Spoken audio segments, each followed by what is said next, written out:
Hey, Bob Deeks, RDC. I am back at our cosmetic reno and our rot repair. You can see the tent behind us. That's over the primary area of rot that we've been fixing right now. Roofer's coming in next week to get that tidied up.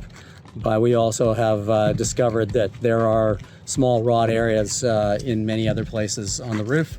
So bringing a roofer in next week to have a look at doing a complete re-roof. Sloping here is not well done. Details are poor material.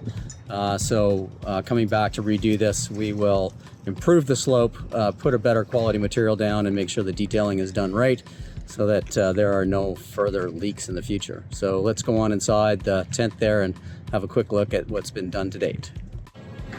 So you can see the framing has all been replaced here. This was all suffering from mold and rot and all that nasty stuff. This is all new, and then transitioning to the existing material. We have discovered that by taking a camera, there are some other problems in some of the other parapet wall areas here all the way around. So we are coming back later in this summer when we have some better weather and availability of our roofing contractor, and we will be replacing the entire roof membrane. This was probably the cheapest torch-on assembly that anybody could buy, and yeah, there's other problems that we're identifying, so we'll come back, replace the roof, and make it all right.